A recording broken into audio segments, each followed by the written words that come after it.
Na labda swala la kwanza ambalo kwamba nitaanza kuuliza, labda hukumu ya muziki ama music katika Uislamu ni gani, kizingatia kwamba vijana wengi saizi wanapenda kusikiliza na kutazama muziki? Bismillahir Rahmanir Rahim. Alhamdulillah wassalatu wassalam ala ashrafil anbiya'i wal mursalin wa ala alihi wa sahbihi wasallam wa ba'd. Swali ambalo umeuliza Sheikh Athmani ni swali ambalo tunasema ni sualun hasa, yani swali ambalo linatuhusu sana na ni muhimu sana kwa kweli. Jambo la muziki katika sheria yetu ya Kiislamu ni jambo ambalo ni haram bila hili wala lile. Kusikiliza muziki, kuimba muziki ni katika mambo ambayo Allah subhanahu wa ta'ala ametukataza. Wako baadhi ya wanawachuoni katika wanawachuoni wa Kiislamu kama vile Sheikh Al-Qardawi, yeye katika kuzungumzia swala la muziki ni katika wale watu ambao walikuwa wanajuzisha, wanasema ikiwa muziki ndani yake utatajwa maneno ya kheri, basi muziki utakuwa unafaa. Lakini yeye ni ijtihadi yake, na yeye ni Sheikh Al-Qardawi ni katika mashekhe al-muasiruna wa zama zetu.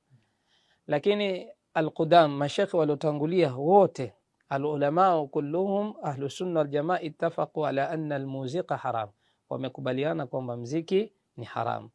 Muziki kuimba, muziki kusikiliza, yote ni katika mambo ya haram. Na imepokewa aya katika Qur'ani katika suratul Luqman, kama sijakosea ni aya 6. Allah subhanahu wa ta'ala asema, wa minan nasi man yashtari lahwa alhadith liyudhilla an sabili. Ukisoma sababu nuzuli ya aya hii, walikuweko baadhi ya watu katika hawa makufari wa Maka waliokuwa wakienda kwenye jalsa za Mtume sallallahu alaihi wasallam, wakati yeye anatoa mawaidha, anawafundisha watu Qur'an, anawafundisha sunna, anawaelekeza katika barabara ya sawa.